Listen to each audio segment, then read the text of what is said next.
Welcome to Starlight Hill Farmhouse, and we're planting more trees. So I have more trees coming. I ordered from a different orchard this time, so I planted an orchard over there, and these are existing fruit trees that came with the property, but right now I have some fruit trees coming. I figure every year I'm just going to keep adding, or when I can. So what I have now is a peach tree, a semi-dwarf peach tree, and a semi-dwarf nectarine tree. So I'm just going to add them. I don't know if you can even see them. So there are trees right here, and then a row right there.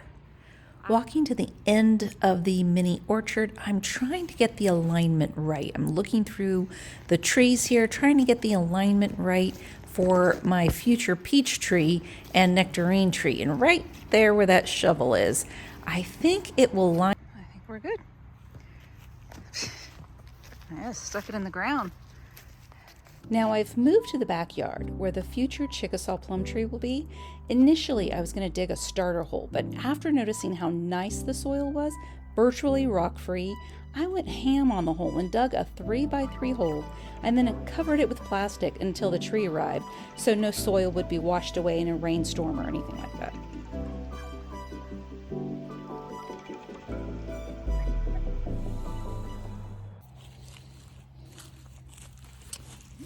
Look at what I found here next to this tree.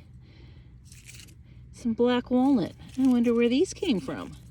Maybe my stash over there? Something got into it. I couldn't even get into it.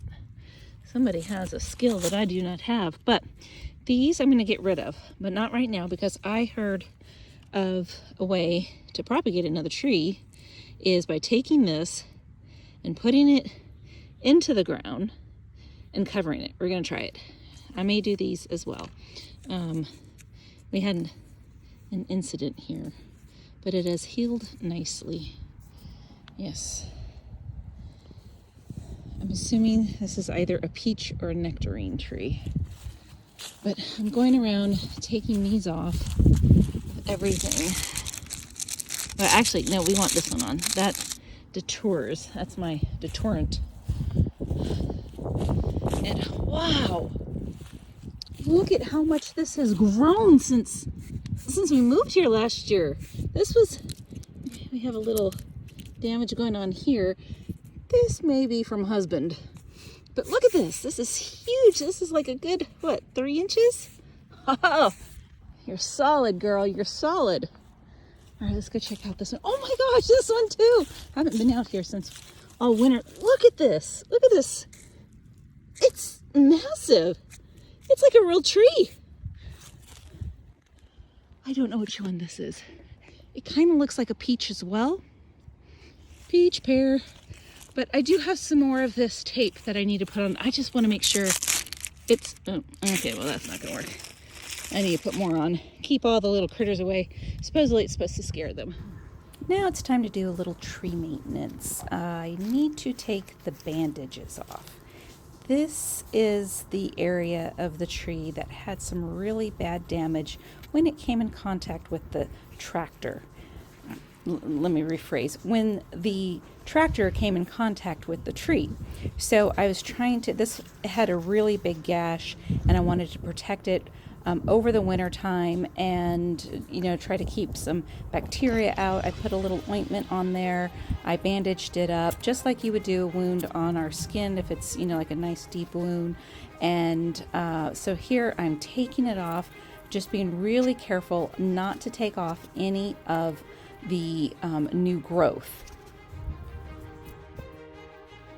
Now here it is with the bandage completely removed, and you can see where the original injury was, and look, it's grown some bark.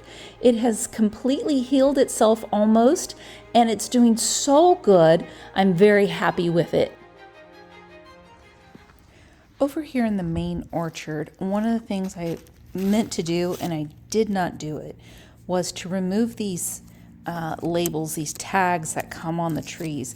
My hypothesis is that the deer are attracted to them.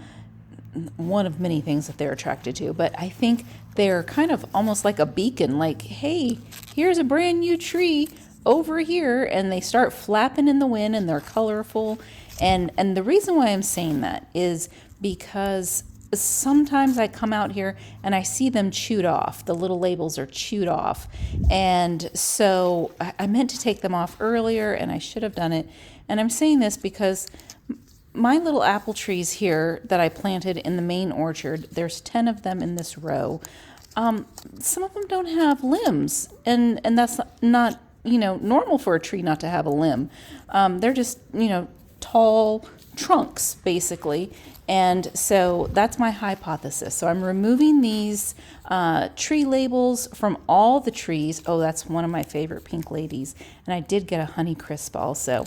But anyway, so I'm removing all these labels from the tree. There's little Miss Poppy being a guard cat as usual. And she's very protective. Wherever I go, she goes, especially when, oh, no, that's scaredy cat Poppy now. Anyway, so I'm just removing them. Those are all I have 10 apple trees in a row. This is the last one. I don't remember which one this is. Let's see. Hold on. I'm going to show it. This is Golden Delicious. Yeah, I don't really like those apples, but I did get them because some people do like them and you can use them for applesauce. Here I am on the very next day, continuing with my tree care. And one of the things that I'm doing here, it is so cold out. I'm trying to do this before the storm comes because it'll be a perfect time to get the wood ash around all the fruit trees. Now, using the wood ash around the apple trees and other fruit trees can help make the root system stronger, improve the pH levels of the soil, and even act as a fertilizer to shower the trees with nutrients. Yes, I just read that from Google because I didn't know. Someone had told me to save the wood ash because it's really good for the trees, because it makes the soil, if the soil is acidic, it makes it more alkaline, and it does give off those nutrients. I think it's high in calcium. And what I do know is that if you have more calcium in the soil, some of the other nutrients are more readily available to the roots if there's calcium in the soil.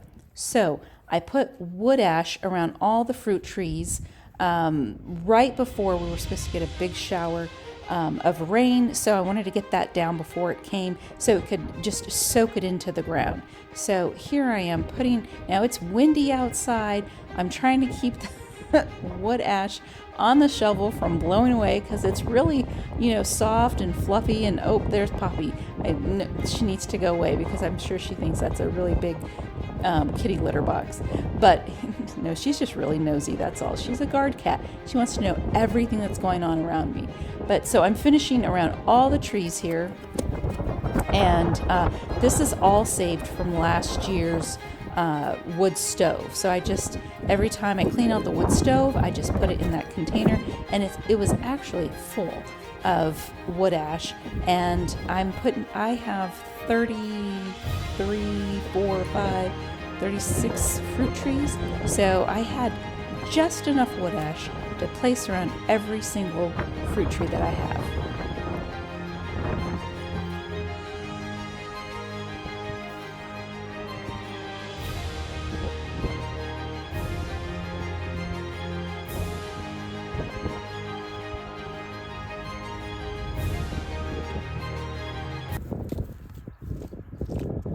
And last but not least, I have planted 2 little white pines over here by the driveway, and I want to give them a little wood ash too. I figured the calcium would be good for them. I have no idea. But the second one's over here. You can barely see it. It's about a foot tall. Here it is. Right? Yep. Right there. There we go. Okay. Well, that's it for me for my fruit tree care. Actually, my tree care. And, yeah, it's time to go home. Thanks for watching. I'm Monique at Starlight Hill Farmhouse.